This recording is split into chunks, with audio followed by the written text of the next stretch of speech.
back to another episode of the Coffee Q&A, your daily dose of Coffee Q&A here on the Onocoffee channel. I'm Jay, your host, and today we are here doing live stream. And if you're just joining us for the very first time, this is the Coffee Q&A live stream. We do this a little bit better.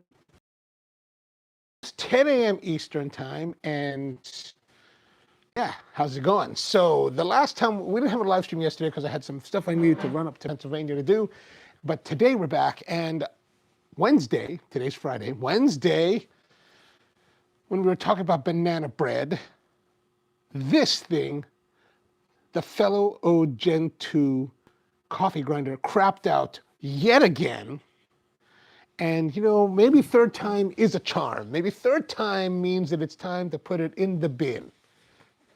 Kent, how are you, man? Good to see you. Good to see you. So I brought it back to here to the workshop because I'm like, well, we might as well unjam it and see what's going on here. So this grinder, it's a pretty grinder, right? And it has a lot of nice features, tactile feel, the grind quality is pretty good, you know, but the reliability is just awful, awful. I mean, this is the fourth issue in a year. And I haven't used it, and you know, I only use it really on the live streams, and occasionally I'll make a coffee outside of the live stream. So, and we don't always do all the live streams in the studio. So there's a lot of days when this thing just sits around doing absolutely nothing. And since the first time that it jammed back in June, and we repaired it then, it's now the third jam since June. And you might think, oh, maybe that's not too bad, but I mean, you gotta remember, for the entirety of the month of July and probably the half a month of August, I was ill, so I didn't do any live streaming. I didn't make any coffee. And then for most of October, so almost 3 weeks in October, I was away in New England. So really, we're talking like maybe mid-June, so 2 weeks in June, perhaps 2 weeks in August, the entirety of September, and the first week of October. So we're talking 5 weeks, and it's failed 3 times. Like that's a significant amount of failures or problems to have on a grinder, especially when I compare to other grinders that I've used in the past. Like, for example, I always talk about this. In 2007, I bought a used Barazza Virtuoso. Never has this failed. Never. In the decades that I've had, the decade and a half, I don't know, in the nearly 20 years that I've had it, and I bought it used, it's never failed. So,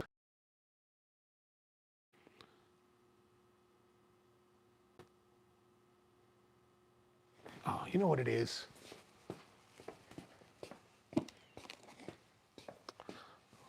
Let me see if we're gonna lose it.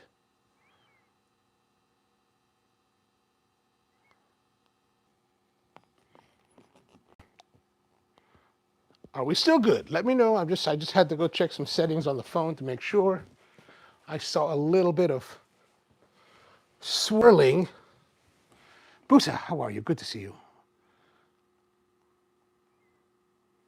Well, I guess we must be all right because at least on the reference that I'm using, I see we're still rolling. So you can see here that that's what I see.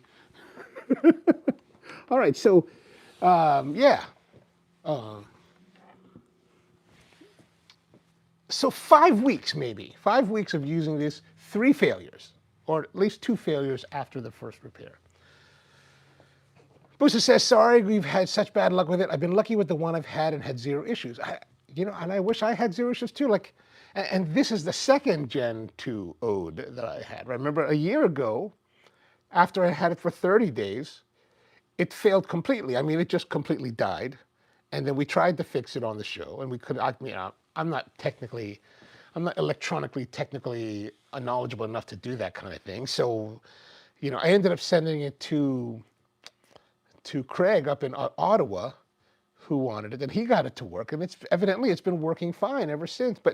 And Fellow was good about replacing it, so they replaced it. So I've been very tepid on being upset about things because they were really good about replacing it last year, right? So But yesterday or Wednesday, I sent off a message. I went to their website. You're trying to figure out how do you reach out to these people, and they make it really difficult. Like, if you go and you try to do a warranty request for them, they want you to fill out all this stuff. I got to get the serial number. I got to get all this, and it's really a pain in the ass. Like, it really makes me irritated. It's like, hey, I want to send you a comment, a question to ask you. Hey, what's the deal with this? Like, I'm having these issues, and the unique thing about this is that, I could be some user at home who has these issues and have authentic, genuine issues, but there's nothing to document it, right? Like, but at least with this, we've been doing these live streams when it happens, so it's like, hey, there's actually an issue and there's a problem. So I don't know. I have not heard back from them yet, so I checked before I came online this morning, so we'll see what they say, if they say anything at all. But I was like, man, what is the deal here? Busa says that I installed Gorilla Burrs from day one. I don't know if that made a difference. I mean, maybe I was looking on Wednesday when I was looking at their website. They had this FAQ, and it said something. And I didn't really read it that detailed, but I was like, I looked at it. It kind of irritated me. Actually, I was like, they're like, oh, there may be jamming issues because your roast is because of dark roast. I'm like, really? You got a jam issue because coffee is dark roasted? Like that to me seems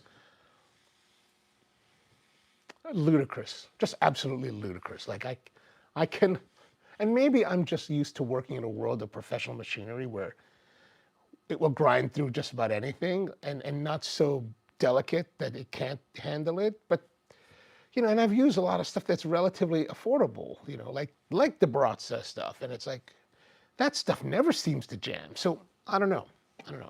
I'm glad to hear though that Busa, you haven't had any issues, because it is getting to be a bit frustrating, Anton's asking, what happened this time? Yes, on Wednesday, it jammed again, right? Let me show you. So let me plug this in. Here's the cord. Here's my stinger. Oh, I gotta be careful. I'm using my hatchet to hold my stinger down so it doesn't slide off the table, and of course it's sitting on the blade, and that's never a good thing. And of course this old ass 12 volt 16 gauge cable is all like getting brittle. It's probably like 30 years old. All right, so here we go. Plugged it in. You heard it go. Huh? Huh?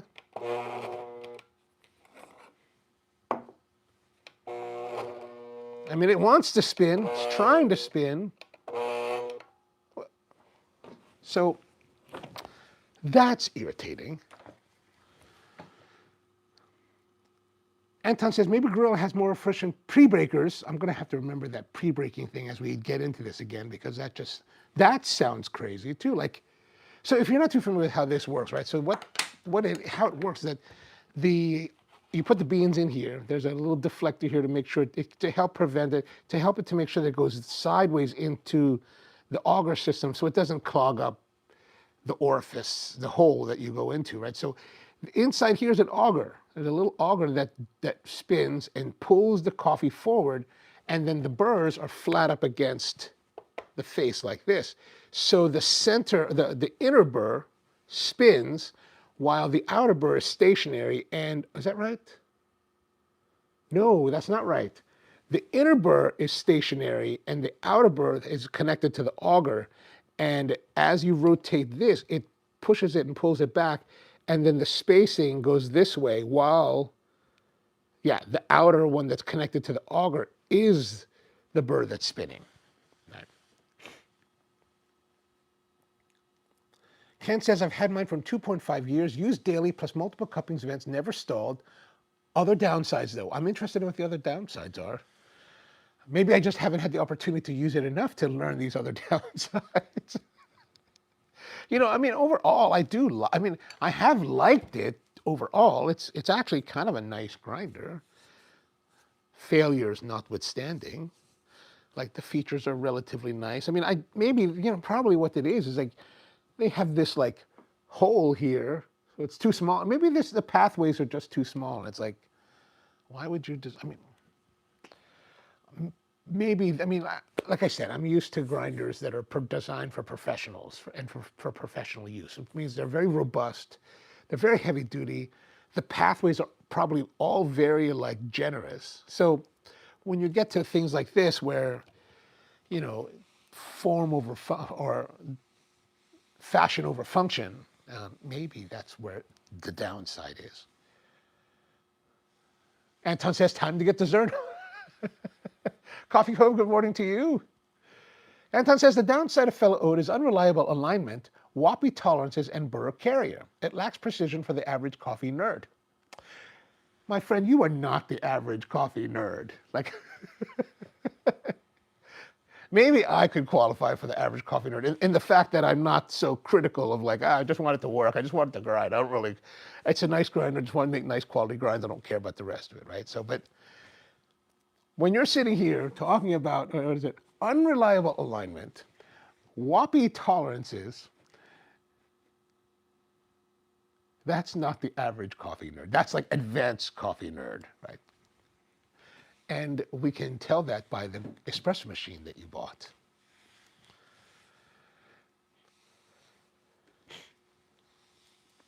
Booster says, the Zerno all day long. You know, if it wasn't $2,000, maybe. But $2,000, that's a lot of money. I could buy a nice thickness planer for $2,000. Andrew says to move on. And Powerplant says, I just bid anything that doesn't bring me joy. That's true. It's not 2,000, it's like 1,500. 1,500? I could buy a new domino for that much money. It's like, oh well. All right, let's get into it and see. Again, we have to take it by pulling off the face. Let me pull you closer so that you can see what's going on here, what I'm doing, and tell me if I'm doing it wrong, which is very, very possible. Is that enough? Maybe more tilting down. That's my big bandsaw back there. I got it earlier this summer. A sweetheart deal on it, sweetheart deal. Anyway, pull the face off. Okay, pull the face off. Oh, we're gonna need some accoutrements. One of the most important things when you're working on something is to get yourself a little magnetic cup like this. By the way, those of you who are in the United States, I think Harbor Freight is either has these on sale this weekend or is giving them away next week or something like that. Maybe it's just, maybe they're giving these away. Like if you go and you buy anything or buy a certain amount, you get a free something. Like they have gloves, and I think this is one of the things they have. I mean, it's not a terribly expensive tool, but man, it is so handy, so handy. All right, I need some glasses because I can no longer see very well, and I should probably get some light.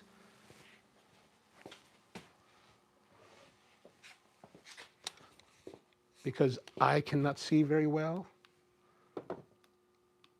Okay, that's better. Anton's asking, what's with the logo on your chest?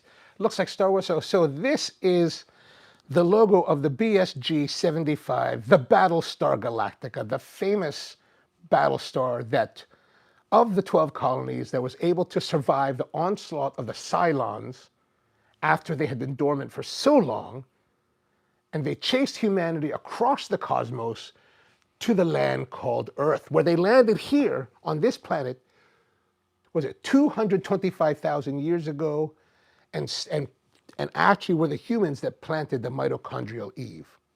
I saw it in the historical documents. So that's what it is. This actually this sweatshirt is modeled after what, if you ever watch the show, there's a character by the name of Chief Tyrrell, and Chief Tyrrell wears a sweatshirt much like this in one of the episodes, and I saw that and I was like, oh, that's awesome, man. I need to make one of those. So it's somewhat screen accurate, but it's not what we would call a hero prop or piece of wardrobe, because it was never used in the show. But they sell the patches, and I just bought this sweatshirt. It's a Champion sweatshirt. No, it's not a Champion sweatshirt. Champion sweatshirts are a little bit more thicker and like. Anton says, be careful, someone thinking about the Battlestar Galactica and the Cylons attacking. Yes, I am very serious about that. Okay, so we need to get some screwdrivers. Let me grab these. These are German Vera screwdrivers. I think these are excellent screwdrivers. Now, I've used a lot of different screwdrivers, Craftsman. I use a lot of these. What is it? These are Kleins. Kleins are excellent American-made tools. I really like these. I've used these for many, many, many, many years, especially when I do electrical work. Like this is what they're designed for. These are not fully designed for like electrical work. Like you can use them for. It's better to do dry work, electrical work. Like you wouldn't do hot work, right? There's insulated ones used for hot work, and I try not to do hot work because that is just wildly dangerous. But the Veras are really nice. The Veras are a nice contour. I like it. And then they have this laser etched tips. I don't know if you can see that very well, but you see this like etching on the tips. These like laser etchings bite into the screws to help you get a hold of it. Like now this is of course the number 2. This just barely fits. Like I think probably better to use the number 1. And the number 1 also has the laser etching. Although there's a lot of, it's maybe the 2's better. It's a little bit, I feel like it's just too much of the tip that's in there.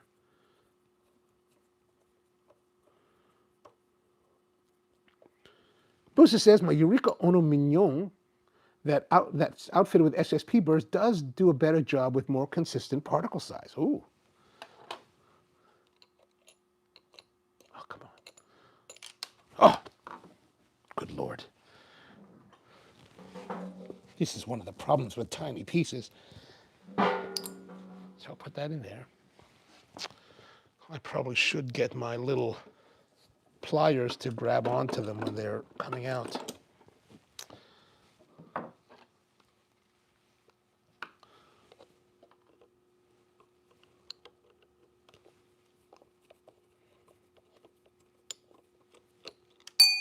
Oh, that fell right in the right place. Good. So there are 4 in a north, south, east, west pattern that you have to pull out.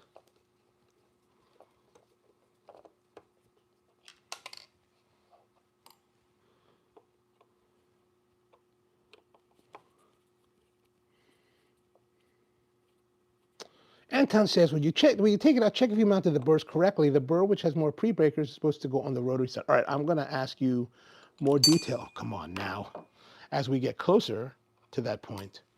Because one thing I was thinking about something like that, and one of the things I was thinking about is that I need to mark where we have it set. So remember when we were grinding with it this week, the way that I have it set up from the last time, it's very like.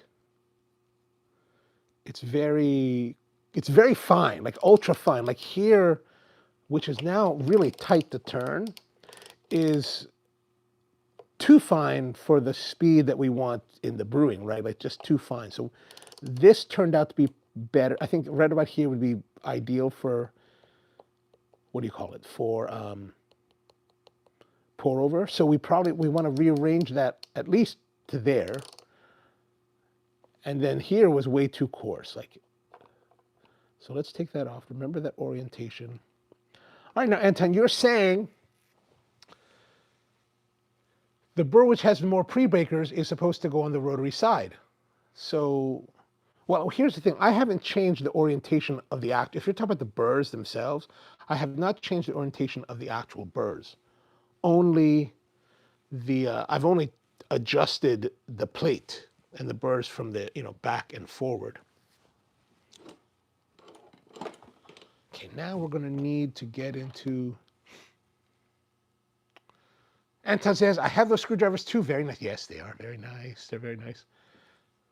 Booster says, Ronald D. Moore created the best sci-fi series ever. It's definitely excellent. Like I imagine that if you enjoyed that and enjoy Ronald Moore, I imagine that you've probably seen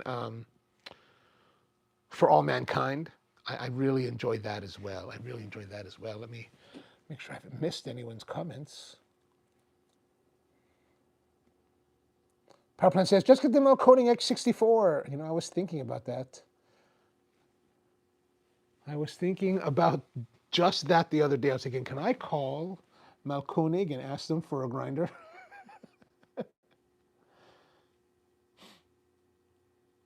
Coffee Cove says, that's the one I know and remember. Are we talking about? Oh, Danger Will Robinson. Yes, yes. I grew up watching that. That was a good time. Lost in Space. Lost in Space. Lost in Space. Brahma says, when you take it out, check if you mounted the burrs correctly. Oh, you're getting this. You know, look at that flickering. That's irritating. Is that improving it? Okay, that's better.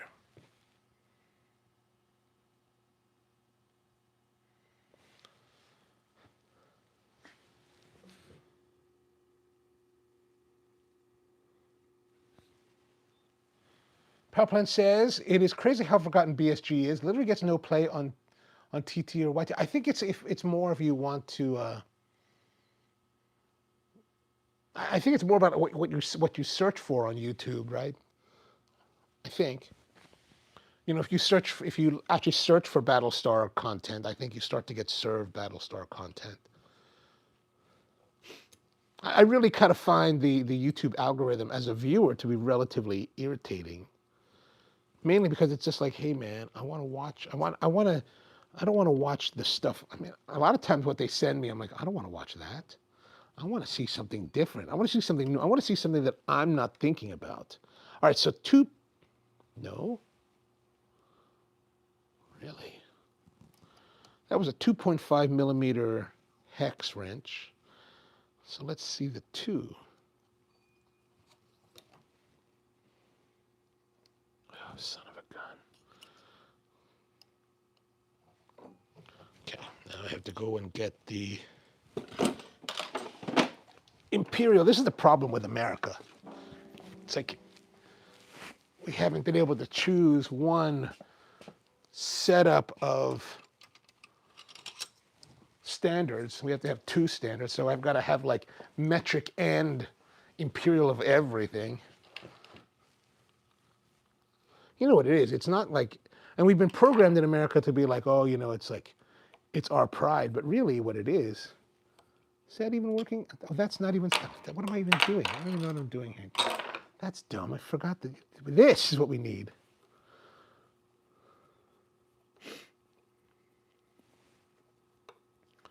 Only if you want, of course. Now I don't know if you're just like clowning me. Anton says, even though I don't know if these burrs have asymmetrical amount of pre-breakers, it might not matter. Okay, well, we'll look at it, and then you tell me, because I honestly am not sure what you're talking about. Like, I don't know if I would even know what asymmetrical pre-breakers are if it was to like look me in the face.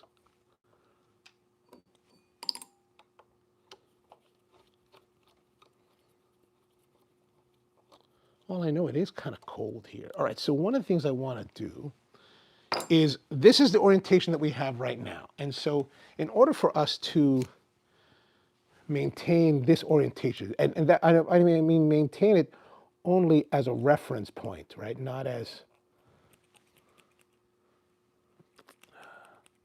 you know, I love these Pica pencils. These are great, but the way the part that actually holds the lead is like right back here.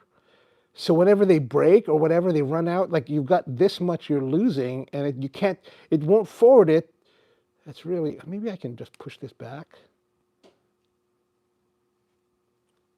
Maybe we can use that. Okay, that's too wobbly. And then we're just going to do this here. So that'll just give us So if we put it back together the same way or not. Good morning, Omniel. How are you, man? BSG gets no play. I mean, like I said, I think, let me just pull this computer closer so I don't have to like cross over so much.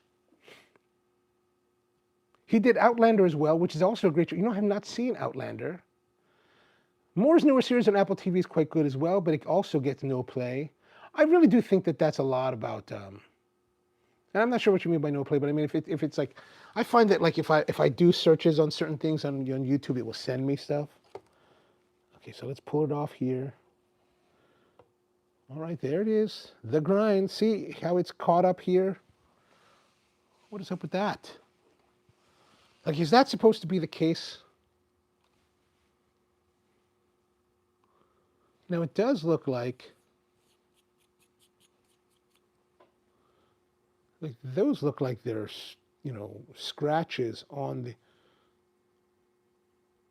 I mean, is this even supposed to be like that?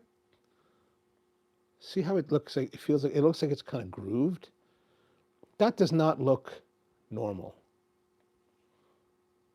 Like it's grooved enough. It could be like an emery cloth. I could probably shape my nail on it. What do you think? So now here, there's a key. You have to pull the key out. And that's kind of, so you can see it was wedged in there because it's so tight for whatever reason. And you can see the grinds are relatively coarse.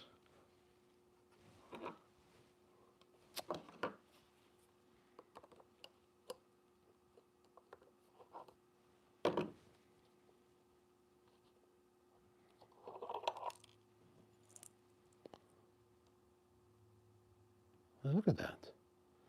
So is it a matter that it's pushing so much into the burr set that it just kind of jams here? Because look at these particulates, right? Like, I don't know exactly how these might have been oriented in here, but that's a bit ridiculous, right? Isn't it? What was that? Oh, there's a spring. This goes in there.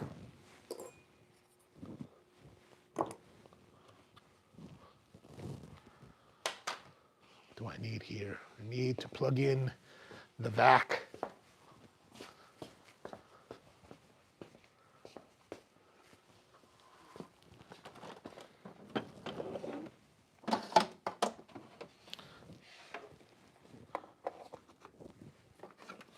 The difficult part of working out of your garage is that everything is not really, you have to set everything up, right? It's very difficult to have everything set up and at the ready for you at all times. Okay, now,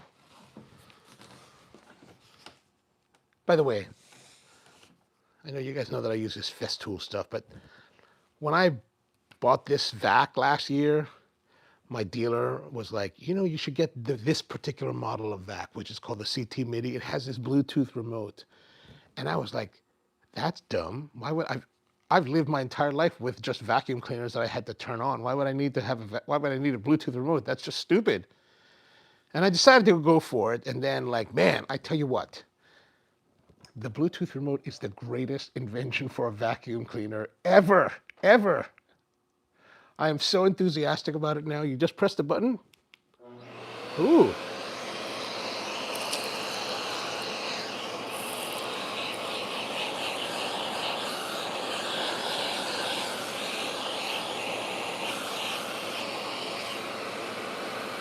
So it's really, okay, that's interesting. It's really, you can see in here, right there it is. That's where the clog is. It's super crudded up in there. Let me get some,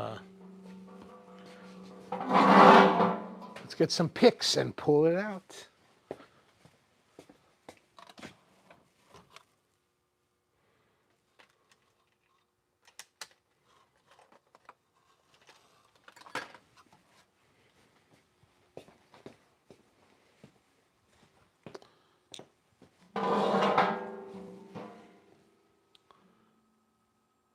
Powerplant says, I like that Outlander as well, but it got too crazy. I have not seen that. I've not seen that.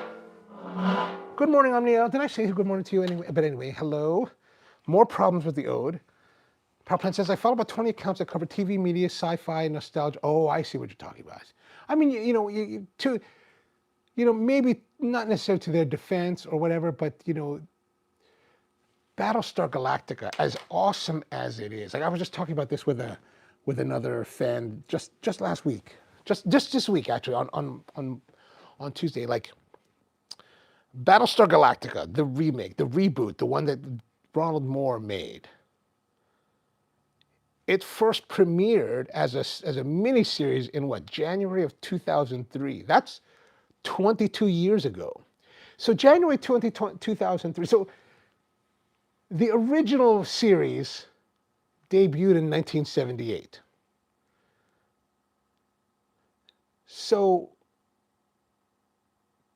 1978, and it came out in 2003, so 25 years after the original. So we are nearly as far from the origin of Battlestar Galactica, the remake, as the remake was from the original. Like, so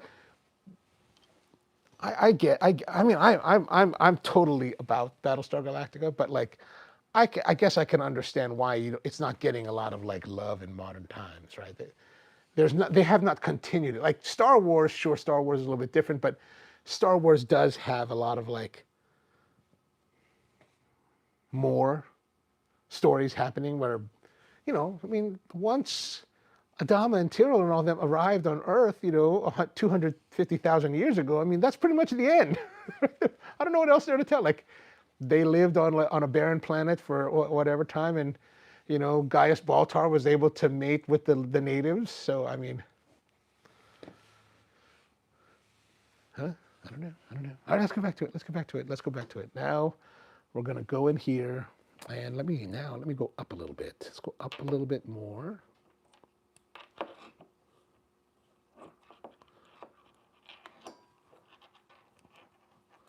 I'm just resetting the camera so you can see what I'm doing here. So there it is.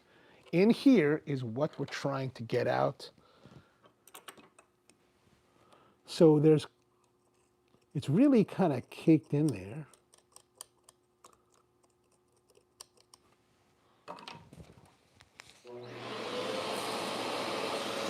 You know what this reminds me of? It's kind of like I'm a dentist, drilling, and I don't have an assistant, but the assistant is doing the water rinse and suction.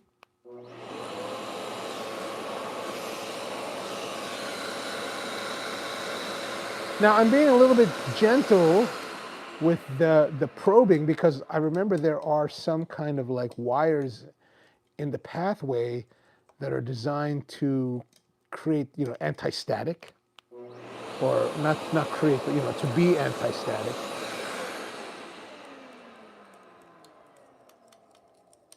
Okay, some just fell down, so we're starting to get through it.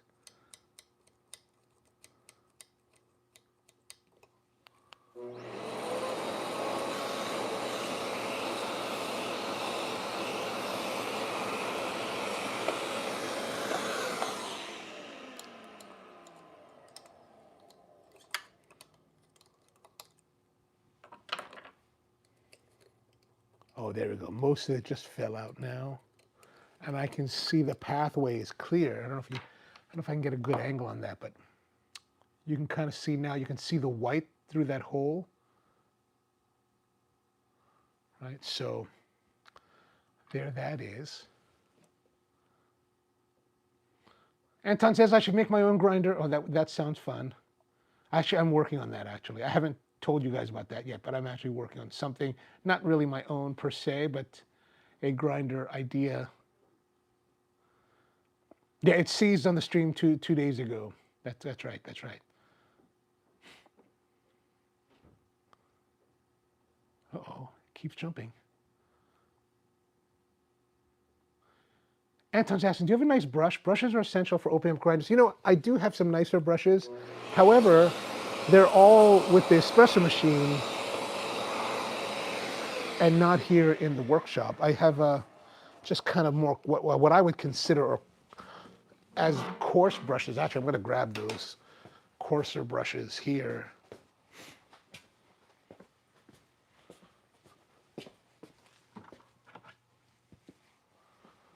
I have these nylon. I have here in the workshop. I have nylon bristle brushes as well as stainless and what is supposed to be brass. Though I really think they're pretty cheap, so I think they're just colored metal. This is a nylon brush. This is a body detailer. I think this is my brother's brush at one point, because I buy the stuff from Harbor Freight because it's cheap. Just gonna scrape all that out. Try to get all of that extra. I mean, the only part that's really problematic is this port. And oh, look at this. What is going on there? See this? Look at that. There has been some impact of what must be burrs on here.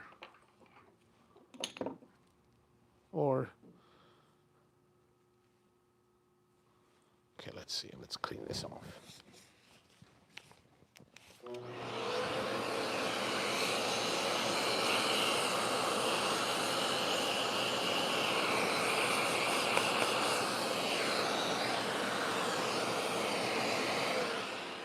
Oops.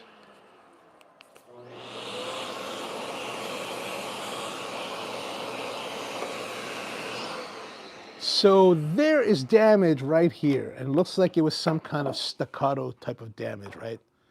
Can you see that?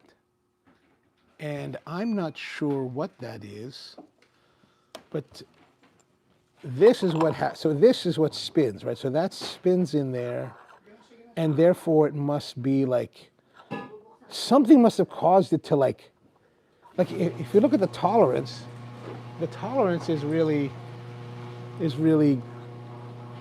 relatively tight. I mean, not too tight, but so there's something happening here that would cause this to impact down there. Maybe because it's jammed or something. I'm not sure what would cause that, but something.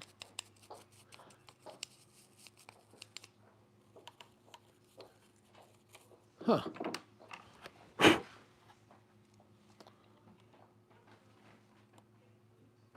So there's damage there from something. I don't know what that is. Okay, so let's see. Let me go back here. Power plant says that looks really bad. Muy malo. Anton says it is possible for the stalling happens because of static charge. Fines accumulation can cause the exit chute to become blocked. Okay. I mean, I get that, but that's terrible. That's not really. I don't know if that's. I can't say that that's an acceptable situation. Power plant says so many shows copied the look of BSG, that handheld camera look and dark lighting. Agreed. And I think that one of the things about BSG, especially in that era, is that it's very reflective of our time. And I know all of you guys were around during that era, but you know, it was right after 9/11, and so it was a very, the tone of America became very dark after 9/11. And it's to me, it's interesting because prior to, you know, we did a 20-year war in the Middle East after 9/11, and I honestly do not think we would have, the country did not have the tenor for war in 1999. Like we were all into 2000. We were all it's a very optimistic time, a very fun time, a very good time in America. And then we had 9/11, and then we had to go to war. And I don't think had 9/11 not happened, the Americans would have been gung-ho for war in the way that we were after that. And I thought the engineering of the event was very interesting, especially after the fact where, you know, I think the people that were in charge of things were cognizant of the fact of how Americans reacted to the Vietnam War, right?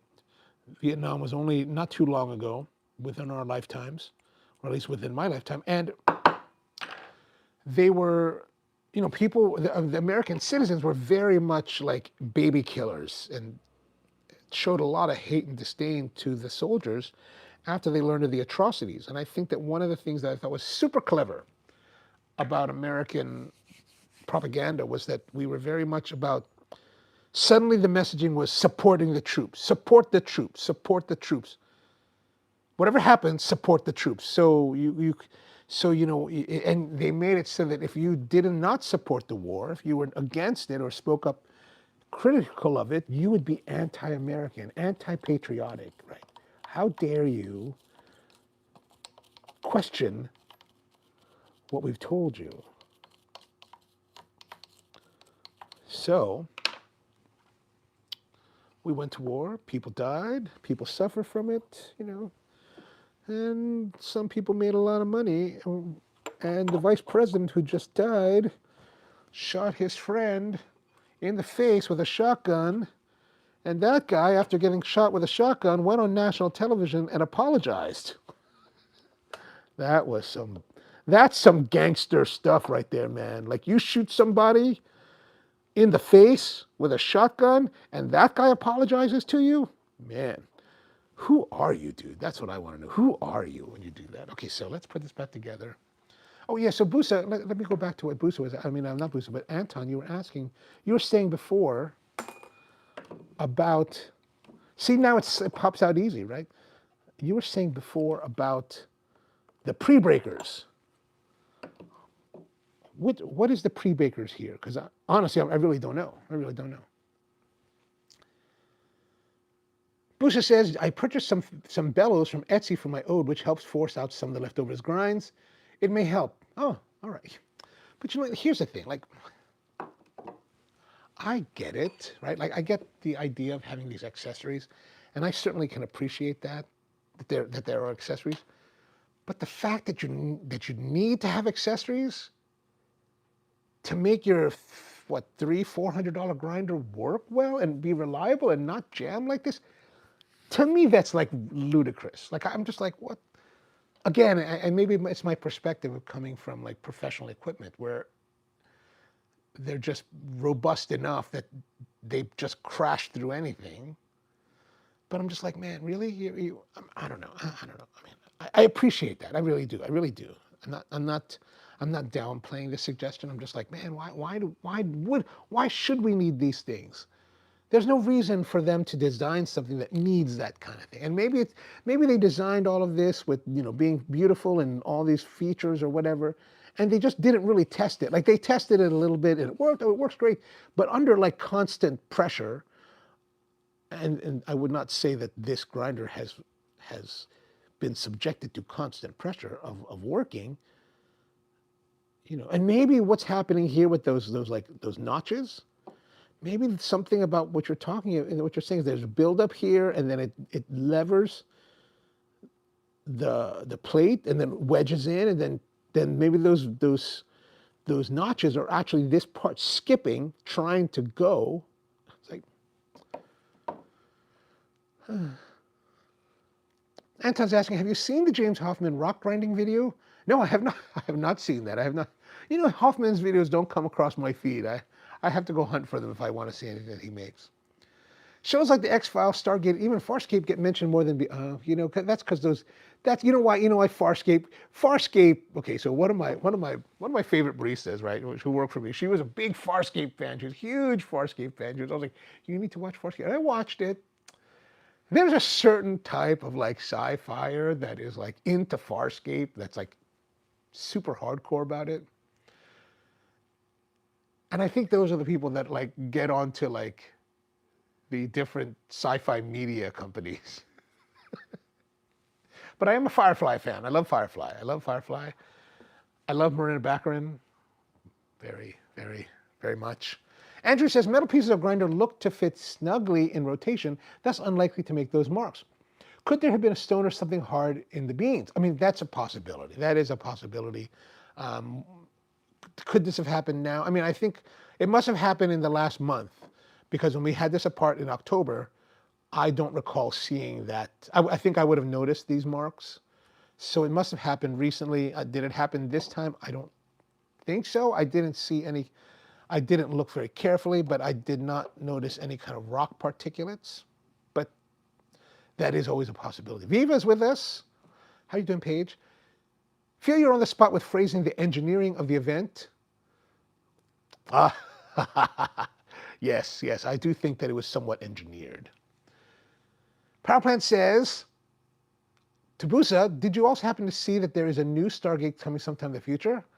See, Stargate is one of those, that's a show that I was always kind of, I liked the movie with James Spader, but I never got into the series. Like, it just, I don't know, I just never watched it much, but I was always curious because I would go to like sci-fi cons, and then there would be like all these guys in like military uniforms, like, what's going on here? Like, oh, it's sci-fi, they're Stargate people. Like, oh, all right, cool. I was like, I wasn't sure if they're going to play airsoft or what. I was like, what's happening? Anton says the big lines toward the center are called pre-breakers. Okay, let's see. So you're saying that these here are the pre-breakers? Is that correct? So maybe with the centripetal force, or yeah, centrifugal force, right? Centrifugal, not centripetal. So it comes in. So oh yeah, okay. So it comes in here, and then these push it up, and then because it seems like the cutters do get elongated more. So pushes it up, and then cut, cut, cut, up, cut, cut, cut, up, cut, cut, cut. Is that correct? Am I getting that idea correctly?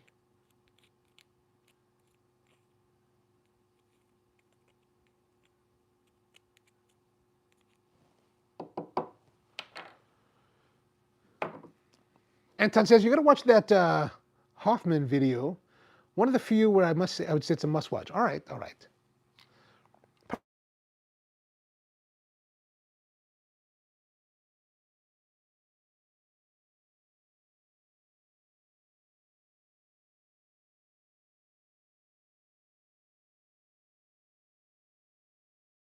Producers of, could have been Ron Moore. No, it was Brandon Braga who was talking. One of the Star Trek guys was talking about how, while people complained that a 23 episode season had a number of filler episodes that were not very good and not very well thought out or whatever. And I think there's a lot to be said. There's something to be said about that. Not a lot to be said about it, but there's something to be said. But what he said was that was different is that over 23 episodes and over, let's say, 120, almost over 120 episodes in 5 years, you had so much time with the characters to get to know them, to get to like them, to get into the mood with them. Like they were saying with like Star Trek Enterprise, which only lasted like 4 seasons, I think, that by the time they got to season 4, they were really starting to get in the groove with it. And the audience was really starting to respond well, right? Because they had time to get with them. And perhaps a lot of the hate that's for Discovery, let's say beyond the fact that Michael Burnham is a woman and Michael Burnham is black. Forget all. If we could set that aside, which is a big part of the hate against Discovery, that 10 episodes isn't enough. Like you would have in 5 seasons you would have just a little bit more episodes than 2 seasons of regular network television. It's like you just don't have that time to get to know them, to get the better feel. And I think that's true. Like I was a big, I always enjoyed Star Trek, the original series when I was young, but like I really got into Star Trek Voyager. I was not a TNG person, but I was definitely a Voyager person. And when you're with a crew, 23 episodes for 7 seasons, man, you really get into the groove with them. You really know the characters. But like now, especially with the 6 episode seasons, it's like, yeah, yeah. How can you get to know them? How can you get to appreciate them? And when you're starting to enjoy them, no audio for a bit. But we're okay now? When you get to enjoy them, then, yeah, you just get to know them. And I think that's a big part of it.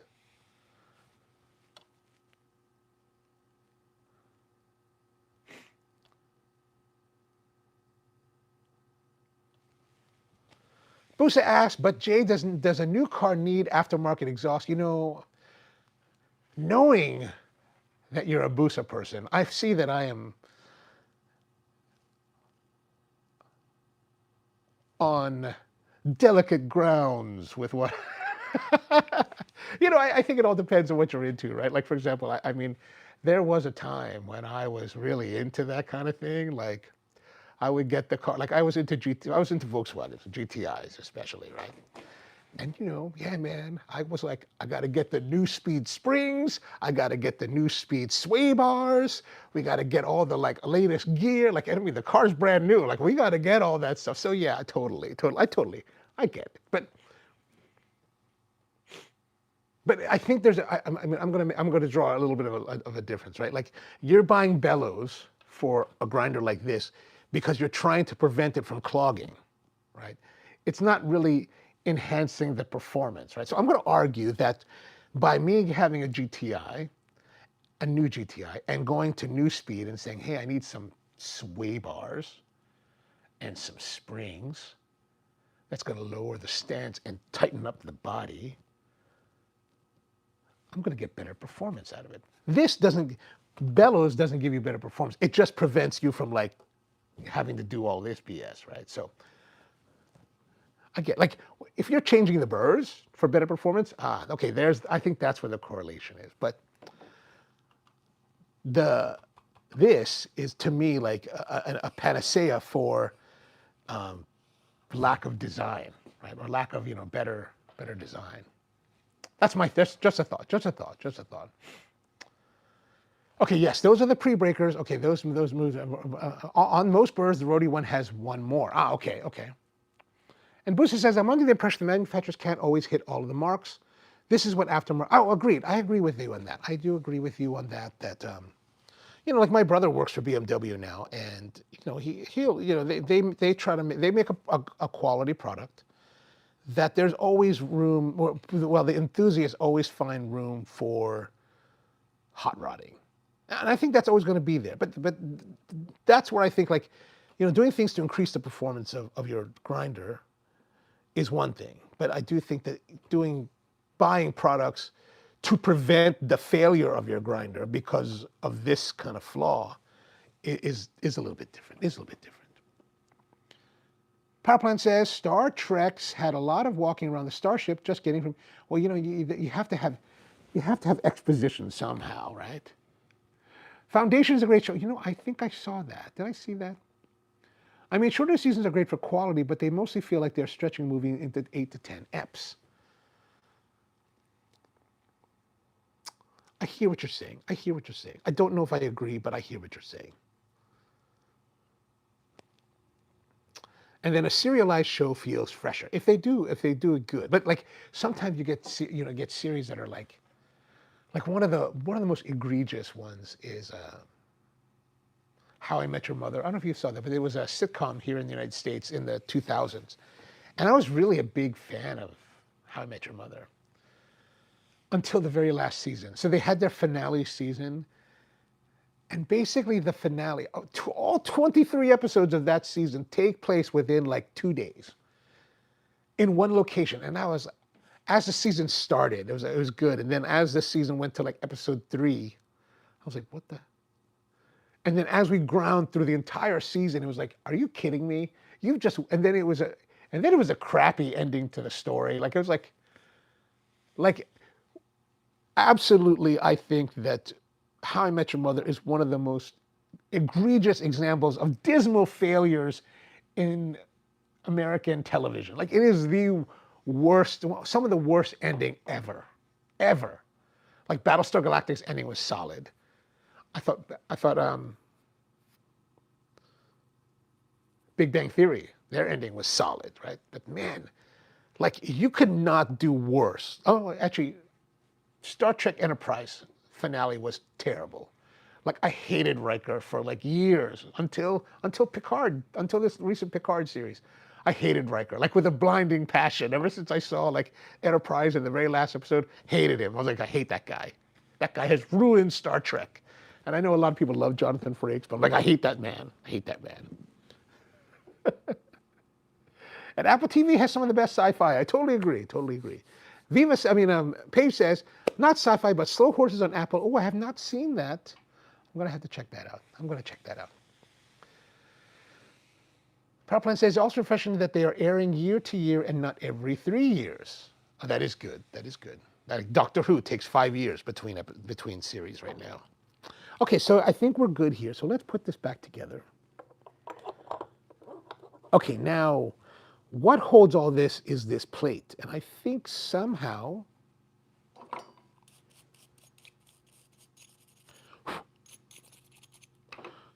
this plate, there's got to be something wrong here because look at that's not factory. Like that should not be like that.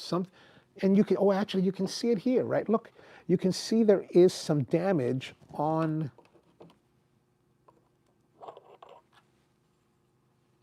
here. So is it too far out or too far in? Perhaps it's too far in. So let's see. Like, here's this bearing, right? So the bearing pushes in. If I go finer, it pushes in. If I go coarser, it pulls it out. So maybe we need to go a bit coarser. How far coarse can we go? Yeah, but if I make it coarser, then it goes closer to it. Then it goes closer, right? So it should be the other way.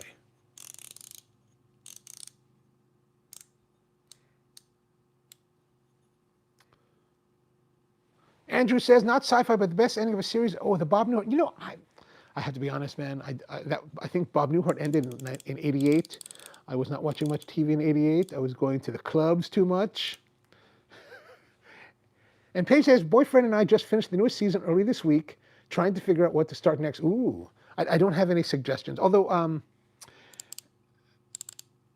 Power Plant likes that one with Mark Ruffalo. Anton says, that means you had a wiper chirp, went too coarse. So we went too coarse, we have to go finer. Okay, okay, let's go finer, right? So we're gonna push this out further. That way it keeps it further from the plate, right?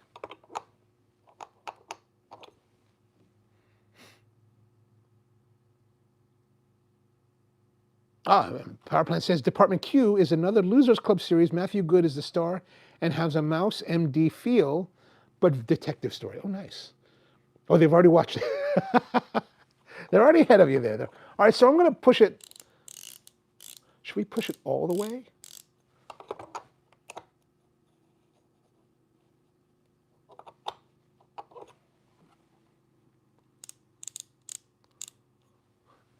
All right, let's see what happens if we push it all the way.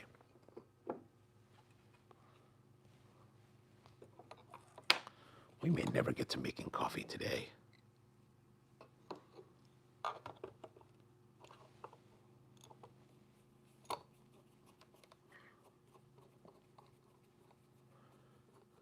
Powerplant says, I did not enjoy House of Guinness myself.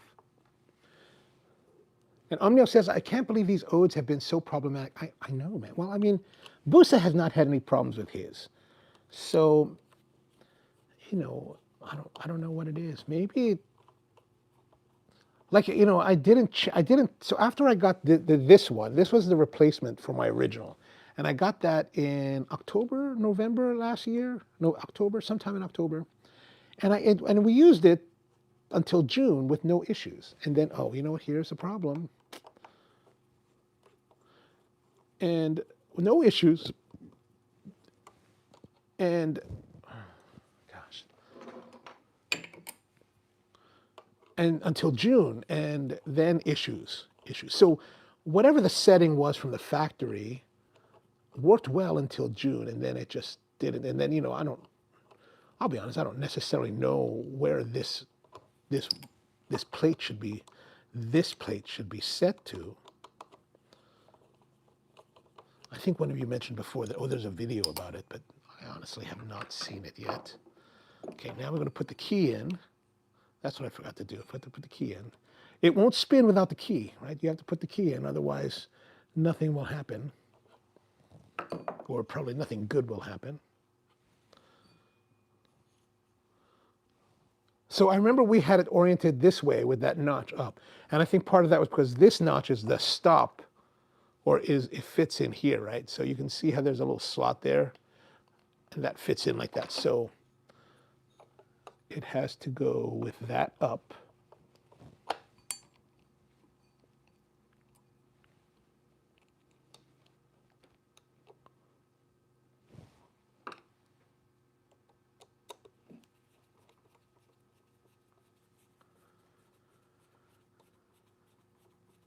Anton says, you put the key back? Thanks, man. Thanks. Appreciate that.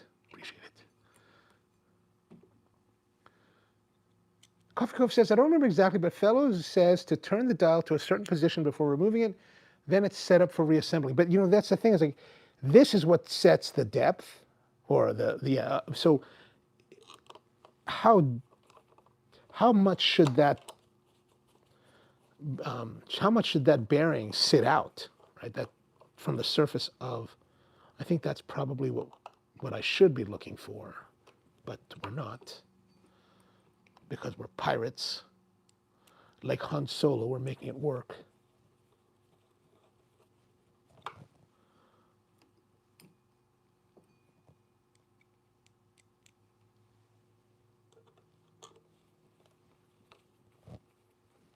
Okay.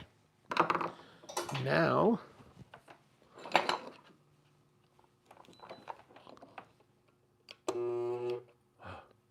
too close.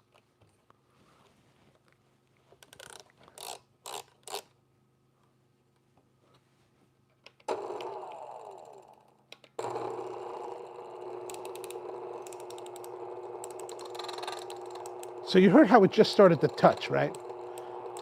From what I've learned over the years, in my years working on machines, you kind of want to bring it right to where it will start to touch.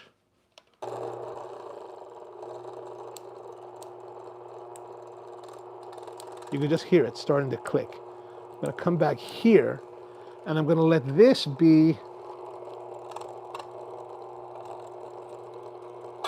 oh, that's bad. I'm going to let that be our 0 point. I'm going to let that be our finest point, right?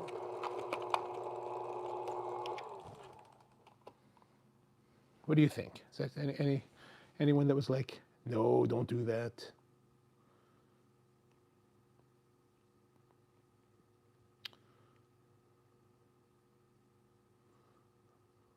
Do you watch The Witcher, says Paige.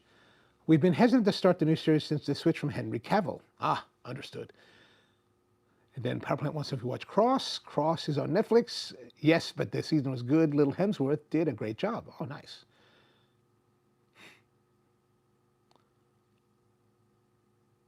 Meanwhile, we've been watching Schitt's Creek in the meantime. I think one of my buddies is on Schitt's Creek.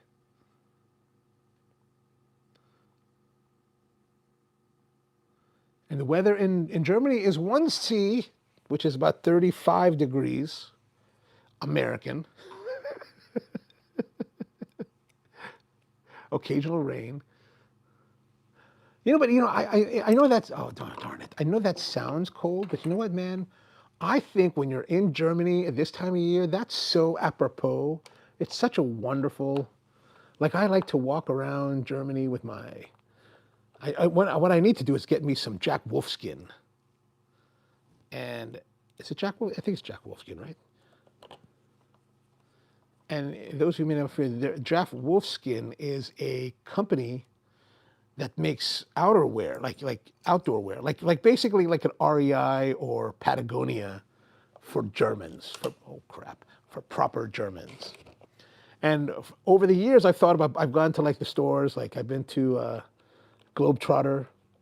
I used to buy my socks at Globetrotter. And then I was able to find, so Globetrotter sells these socks called Falky. They're Swedish, I think, or Finnish. And I was at a Globetrotter one year, and I saw them. I was like, oh, let me try them. And they were great. I was like, oh, I love these socks. So I started buying, every trip that I was in Germany, I would go to the Globetrotter, buy a few pairs of socks. And they have this thing called Jack Wolfskin. And they actually have a store at Frankfurt Airport. And I always see them. But you know what? Germans, man, you guys are not very, like, fat friendly. Like, your culture is very, like, skinny oriented. So I could never fit into Jack Wolfskin. But now, I think I can. All right. It seems that we have, done something to maybe make it work. Let me clean up a little bit here, and then we will try brewing to see how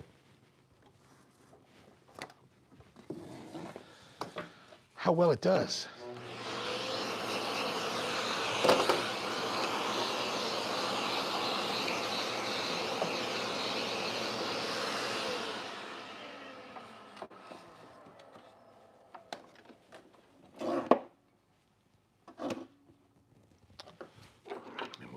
Stuff here.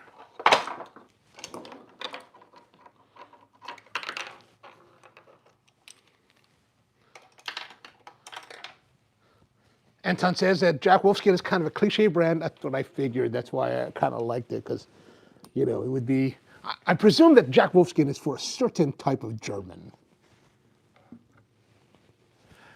Okay. Let's get rid of this coffee.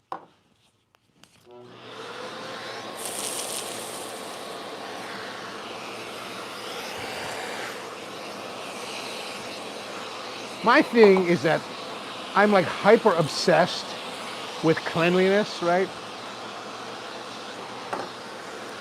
Like I talk to woodworkers online, they're all like, their workshops look really messy. Like they just leave sawdust everywhere, cutoffs everywhere. It's like I can't work like that, man. I can't do that. My years in food service just don't allow me. So I'm always like sweeping and cleaning and vacuuming. Okay, now let's get some coffee going on here. That's too much light. I've got my little kit now. I've been working on this kit for like a year. It's still not prepared. I finally got this. I've had this box for it for a while, and then I got the latches for it. And you know what? When I first set it up, I was like, I've been waiting for this for a year, and I feel kind of like it looks a little bit ho-hum. I don't know. But inside, oh, I should show you. Inside has where I've been keeping my coffee. Some of the coffee stuff. I'm still trying to decide what I'm really going to keep in here. But all of our coffee stuff for today is in here.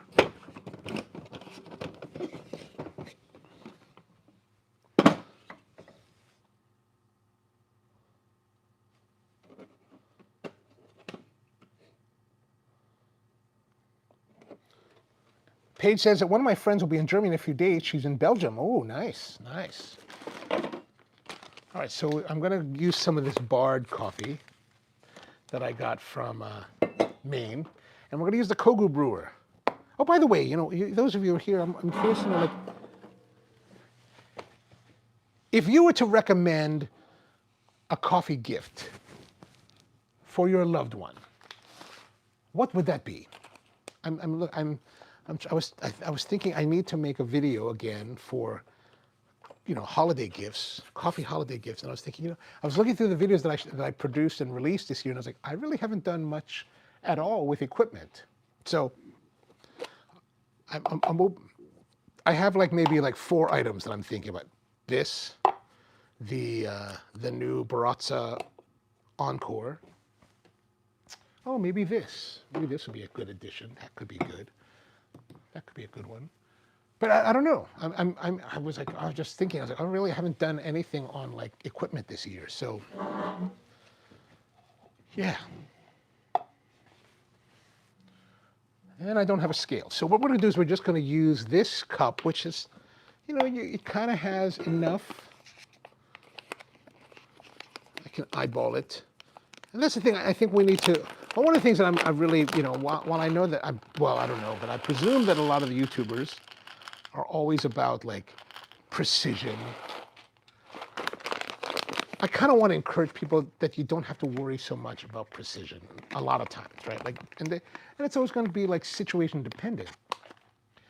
Like right now, let's say we're in a workshop, we don't have all of our equipment, we don't have all of our gear. Should that matter? I don't think so.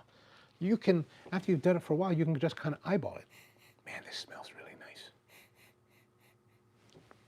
So since we're going to be doing our pour over, we're going to start with the medium selection. But let's have a look at the grind quality.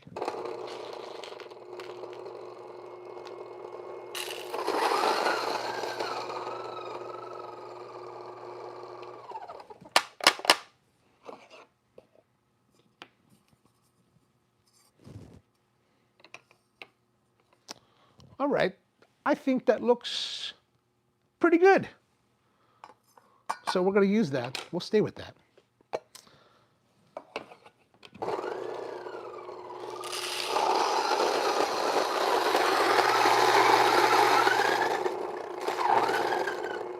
Wouldn't it be something if it jammed again, like right now?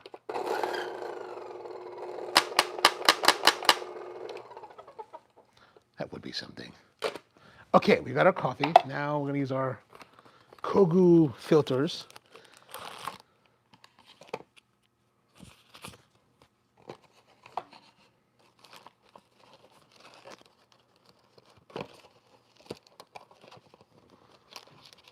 here's my problem, right? My OCDness, right? Like I have this, and I have the bag for it, and I keep it in there because I want to keep it protected, but like it keeps sliding out, and I'm like getting irritated with it.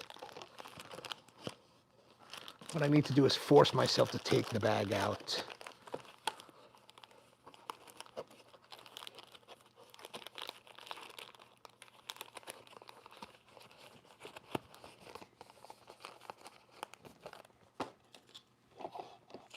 All right, then fold it over as always.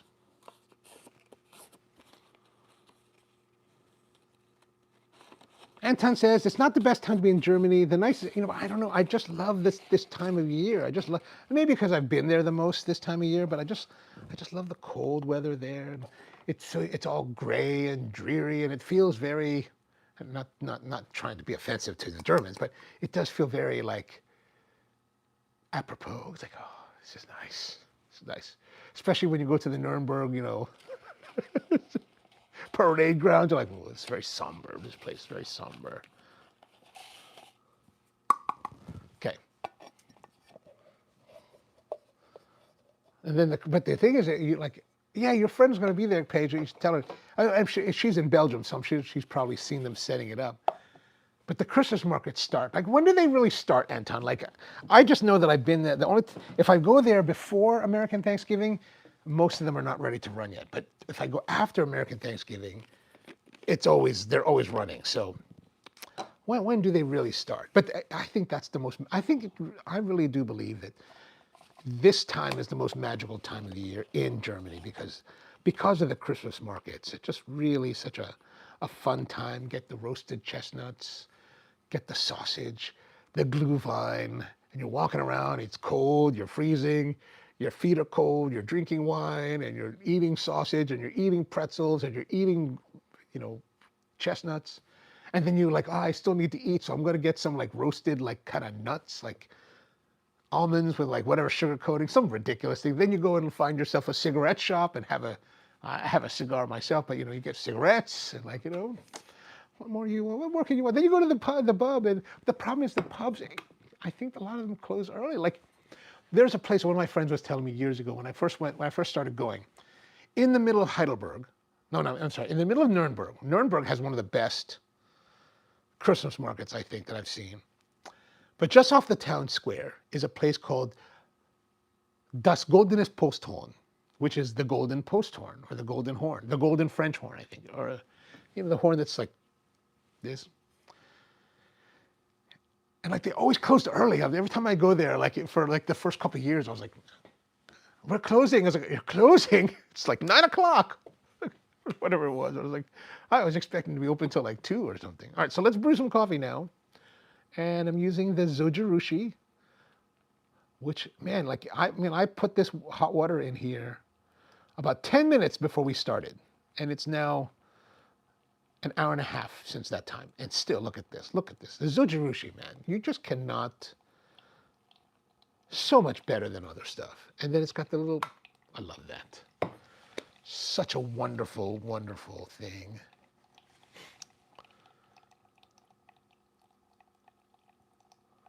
Ken says snow, slightly colder than Anton. Ah, okay. Oh, yeah, it's snow. But you guys have had snow for a while. Is that correct? Like I just imagine that, Norway is just always like snow, like starts snow kind of early.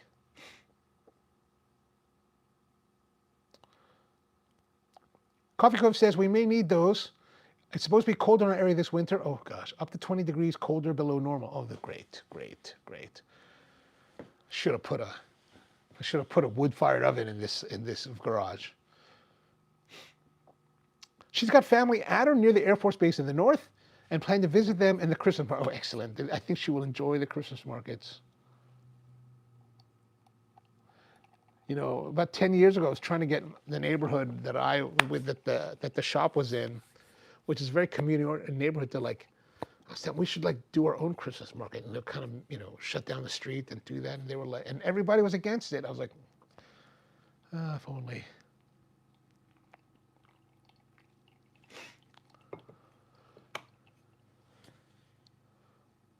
Anton says, the Christmas market, no idea why those are already setting up everywhere. But usually I've noticed that like if I travel there like now, I've noticed that they're setting up, but they won't be open until.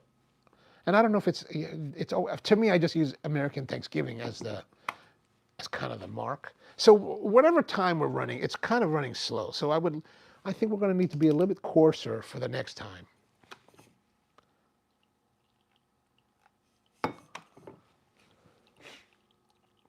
Power plant says, please make sure you purge the grinder. Why? What's wrong with the grinder? Oh, because of the grind setting? It should be all right, right? Or are you thinking about particulates and dirt, which could very well be? I'm always bad at that kind of thing. Like I have this video of of one of the IKEA espresso maker, the mocha pot type makers. And, I'm unboxing it. I unbox it and I cook and I make espresso it right away. And then a lot of the comments were like, "You need to clean that first." I was like, that's why the water's boiling. Be fine. Be fine. I'm not dead yet, so it's all right. Anton says that depends if the loved one is a coffee nerd or not. That's true. Okay, gotcha. But I mean, yeah, I mean, if they let's presume for this channel they are kind of coffee nerdy. Paige says cups, glasses, pour over drippers. Okay, but any specific ones that you guys like that you think are really worth recommending to other people? Can't go wrong with cups or drippers, says Anton. And you did a whole lot on the rapid brew. Oh, that's right. That's right. Totally forgot about. I'm only looking at the release videos, not the live videos. Totally forgot about that. Good point. Good point. And I do think that's a nice. Able filters. Okay. Coffee Cove says, I'm the only coffee nerd and the others are satisfied with Mr. Coffee-like machines. I mean, are there any Mr. Coffee-like machines you like? We can offer that too.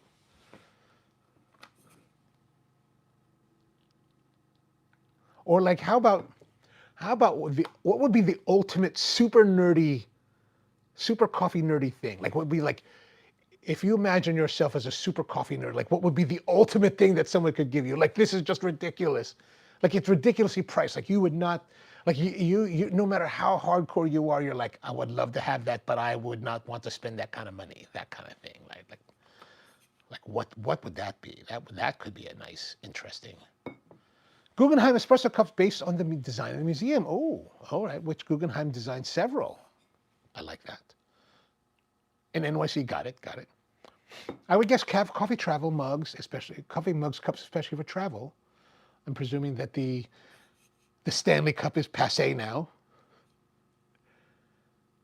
Paige says, I saw some Frank Lloyd Wright stained glass inspired tumblers on Amazon. You know, just by reading that made me think that George Nakashima has coasters now. I'm gonna remember that. But yes, Frank Lloyd Wright stained glass inspired tumblers on Amazon. Oh, okay. I'm very tempted to ask. Oh, okay. And Paige says that her friend said that some of them start this weekend. Oh, awesome. In Korea, Von Shaw wine glasses. And Anton says he already saw one. I guess that means he. Oh, just for a moment, I guess. Okay. A year of subscription to a really great roaster. Oh, that's a great idea. I have my trusty titanium Snow Peak mug, double-walled and light as a feather. Oh, I like that. I like those titanium mugs, right? But those titanium double walls, man, you're kind of a baller, dude. That's expensive. That's one of the things I look at. I'm like, oh, the Snow Peak is nice, that Japanese style mug. But like, because I like the titanium mugs, but the problem is titanium mugs, just the regular single wall, man, you just like burn your lips on them all the time. Like I had one years ago. It was like, for camping. I would like 98 millimeter grinder, but not a must-have. Ooh, good idea. Viva says I'd like a much nicer grinder, but would never expect someone else to pay. But I know, what would it be? Like, what would it be? X54 or like something, or what, Weber? Like whatever's crazy. Like that one can be crazy, whatever. It's like that which you dare not speak, right? Option O has a great sale going on right now with free international shipping. Ooh, okay, good. And Coffee feels the same way as Paige. But it's all right. In this, This is a safe space. Right now is a safe space. And, you can just say what you like. And then, you know what? Perhaps you might decide, hey, I really enjoyed this episode of this guy talking about coffee on the internet, and you could send it to your friends to share the love of coffee, and then they might watch and they might see, oh, here's my friend Paige who likes this coffee grinder, but she's too shy to ask for it. Let me buy it. It could be. Let me be your emissary in this respect. Let me help you engineer a way to get some of those items. Anton says Weber's outdated. Yeah, I get it. Weber's a bad value now. I mean, I don't know if Weber was ever a good value. At what, $3,500? I was like, man, unless you're working, I get it. Like, what am I saying? I'll say this, and I'm totally like guilty of it otherwise. But like, if you're spending $3,500 on a grinder, like, and you're a working professional, like you're using it daily to make money, it makes sense. But if you're just gonna make coffee at home, like, you've really got to have good cash flow for that, because that's kind of reckless. It's kind of reckless.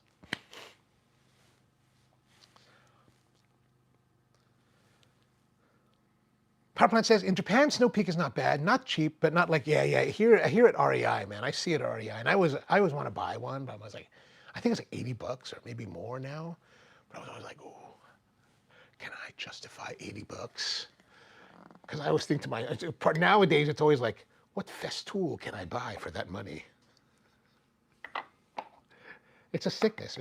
I was telling Andrew this the other day. I was like, don't get into festool, man. I was telling my friend Brian this the other day. I was like, because he's like, maybe I'll build, because he's going to retire soon. He's like, maybe I'll build a workshop in my garage. And I was like, you could, but don't get into festool. Buy Ryobi. Get into Ryobi. Ryobi's much cheaper.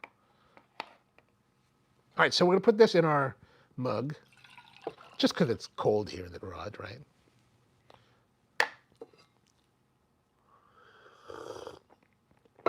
So this is the Bard Kateri AA Kenya. Now, it is a little bit fine ground for, what it is, but so it's a little bit heavier on the extraction, but it's actually still very nice coffee.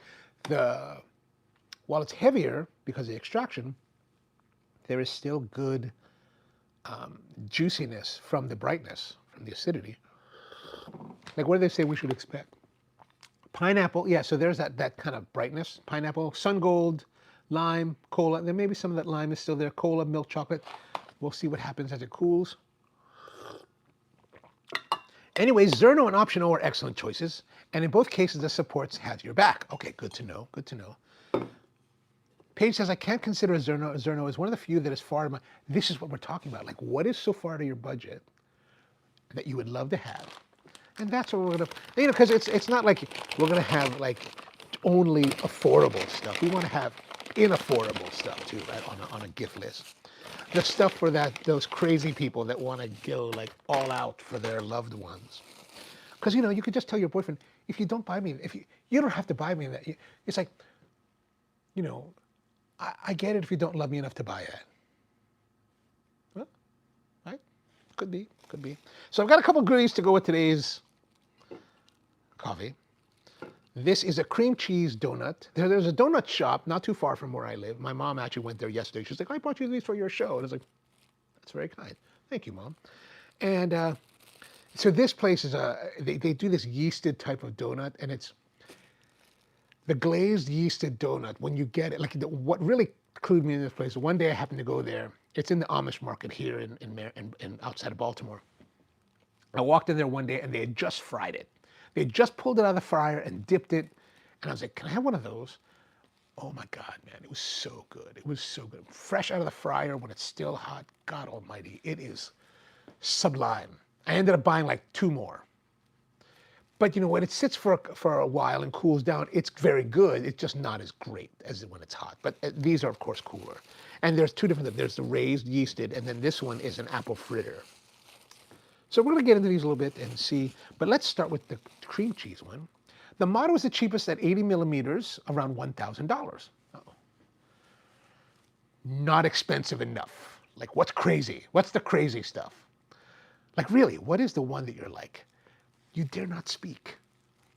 You can and you're not speaking it now. You're just writing it down. So, okay, let's have a bite. It's got a little bit crushed. I think crushed inside the sustainer. No, here, a little cream cheese in the middle. It's good, but this is the problem with this. Right? When hot and fresh, the dough is sublime. A day later, yeah, probably could withstand going in the microwave for a couple seconds.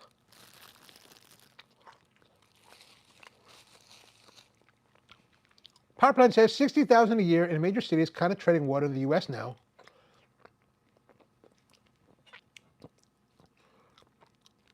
$60,000 treading water? Man, I think you're underwater at that point. Mount Koenig, it says Anton, is not really as reliable as it used to be. Oh, that's too bad.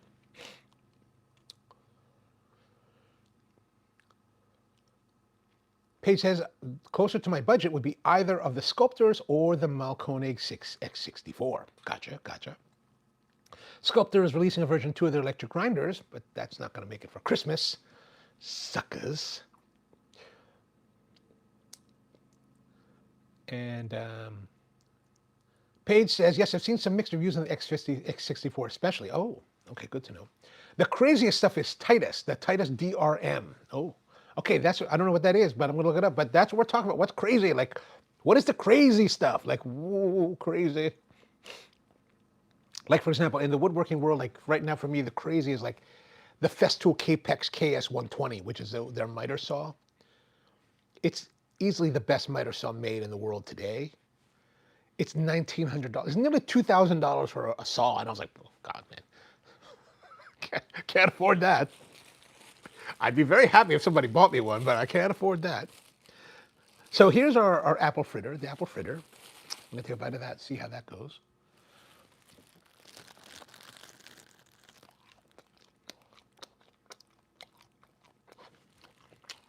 A lot of cinnamon. Actually, a lot of cinnamon. More cinnamon than apple.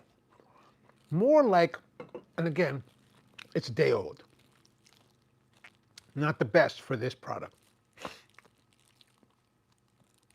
It's more cinnamon than apple. Like, imagine an apple pie that you put too much cinnamon in. That's what this is like. A little bit heavier. Not that it's bad, not that it's unenjoyable, it's just that the balance is off.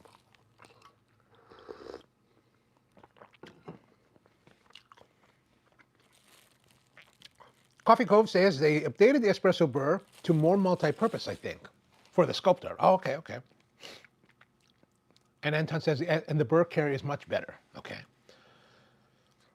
Paige says, I guess I'm underwater then. I work for my state and they don't pay what we're worth, but I've got lots of benefits. I mean, that does, I think, that especially now in modern times and times that are about to come, is more important than ever because, man, can you imagine if you didn't work for the state, if you're like the rest of the people in the country where you have to now pay incredibly more for health insurance?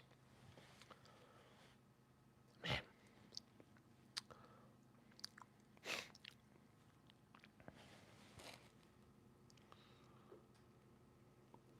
Anton says, hand grinders also have a lot of interesting releases. Oh, okay. Omniel says, the Monument Lever machine. Oh, Monument Lever, that sounds great.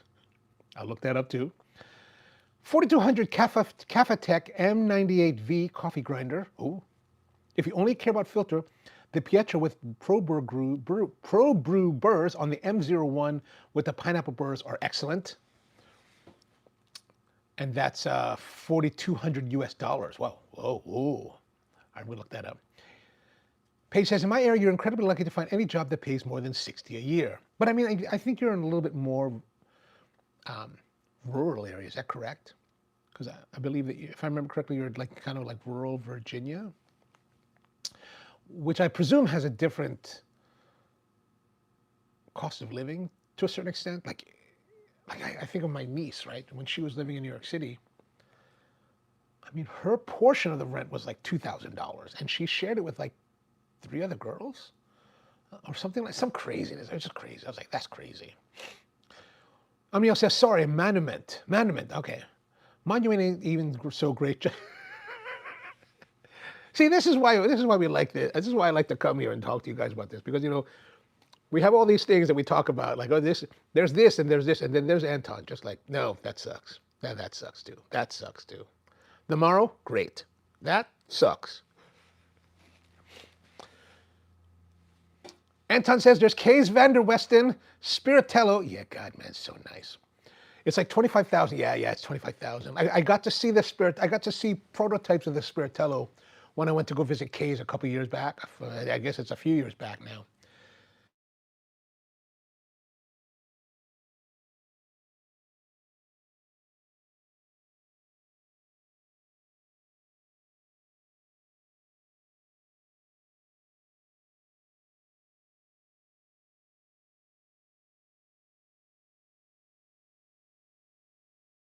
A Festool guy. And then there's a company called Maffel, which is another German company that makes very high quality tools that are like eye-watering expensive to Festool people. So you're like, it's like, and I'm a Lombard-Zogo guy, so I'm like, K's, man, your stuff's crazy, crazy pricey, but it's amazing quality, just an amazing, amazing stuff. So I was so super stoked to go visit him. Oh yeah, it must have been longer because I didn't shoot a video there because it was in the era before I started shooting videos for YouTube. So it must have been there in 2019. But yeah, knowing K's and knowing the product, if anyone was ever to be like, I'm going to buy a K's, what do you think? Hell yeah, you should buy that. You get the click, you should buy that. Oh no, lost audio. Oh, sound is back. Sorry, I don't know what's causing the cut out.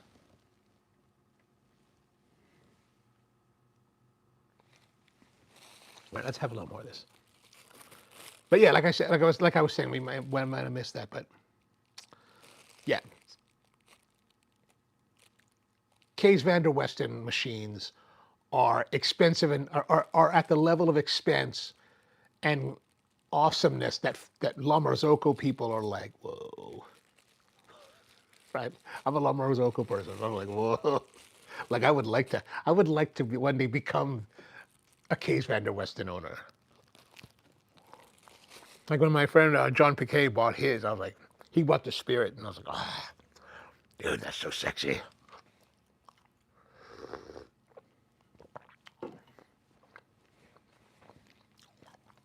Like Lombard-Zogo makes beautiful machines that I've always loved.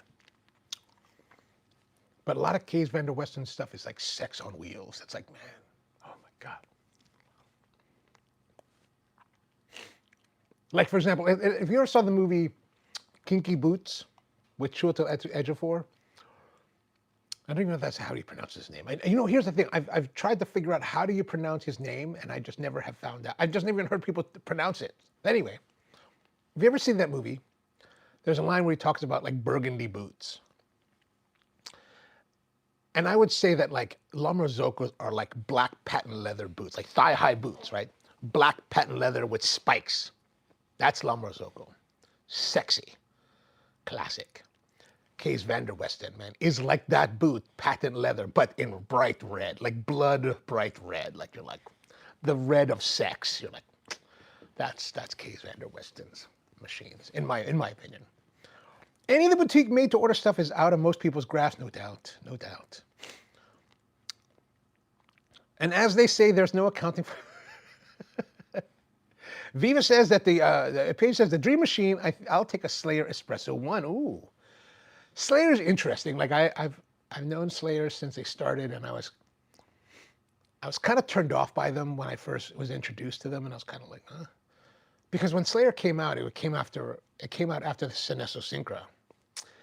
And they both have these levers, and they both have the wands that come out of the top. And I was like, so the owner one day was asking me, so what do you think about it? I said, well, it's cool, but it looks kind of like, it reminds me of the Syncra. And he was like, oh, he got all offended. He was like, oh, I don't see that. I was like, are you? Come on, dude. Don't play dumb, man. Like, it has the features of a Syncra. Like, there's no denying it. So I was kind of turned off by that. But like, I remember until I went to Bangkok in 2023, one of the very best espressos I ever had made was on a highly tuned Slayer at a coffee shop in San Diego that my friend was the head roaster for. Nanelle Newbaum, she was the head roaster, and she was really driving their coffee program really hard, and was working with the baristas to really tweak. They were like tweaking the machines like to the nth degree, like to a degree that nobody else was really doing. And that shot of espresso was like golden. I was like, holy moly, this is. I hate to say it, and I hated to say it then, and no, I don't hate to say it now, but I hated to say it then, especially. I was like, best espresso I've had so far was on a Slayer. Now the best espresso I've had so far was made actually on a Flair 58. Strangely enough. Anton says, hot take, I think Slayer's steam single looks better than the Slayer espresso. Oh, that's what up too. Also, Mavad Mach 1. Oh, I'm not familiar with that one. Or Linny Mini. Linny Mini is always classic.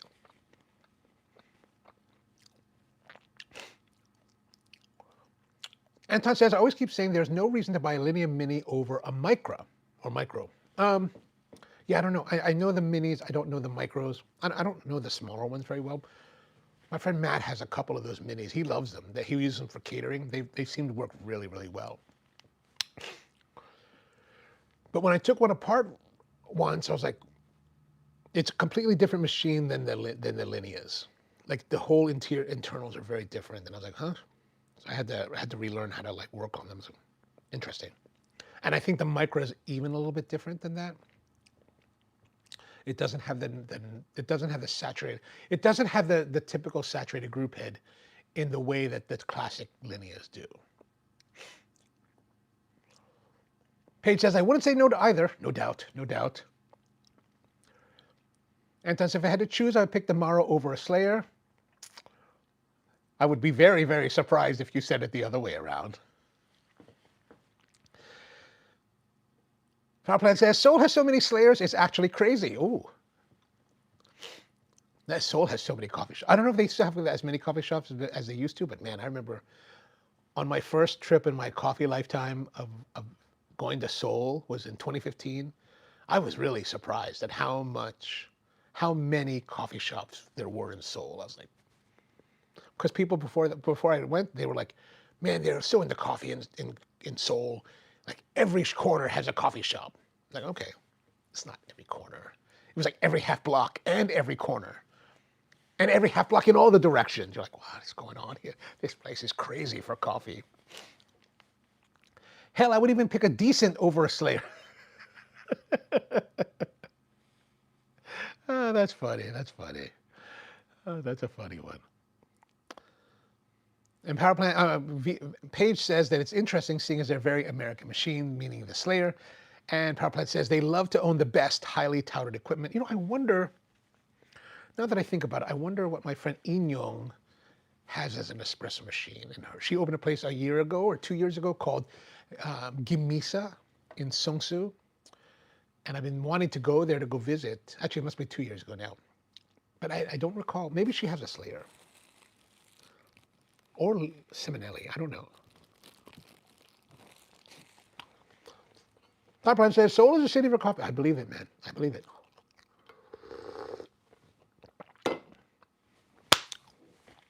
All right. Well, time for me to go. It is almost noon. One of our longer live streams. Thank you very much for hanging out with me as always. And thank you very much for the ideas for the coffee gifts. I'm going to try to work on that this weekend, because it's almost Christmas time, so I need to get that released. So thank you very much for the suggestions. I don't know. I mean, really, I can't do this without you. So it's very, very helpful. I do appreciate that. So hope you have a wonderful weekend. And the plan is to be back on Monday, but and next week. Oh, by the way, next week is also a big American holiday, Thanksgiving, so things may be a little bit jumbled. There will be no live stream on Thursday, probably. No live stream on Friday, probably. But we'll try to get something in early in the week. So, Thank you very much for tuning in. Hope you have a great one, and see you next time. I got to walk around and turn off the phone.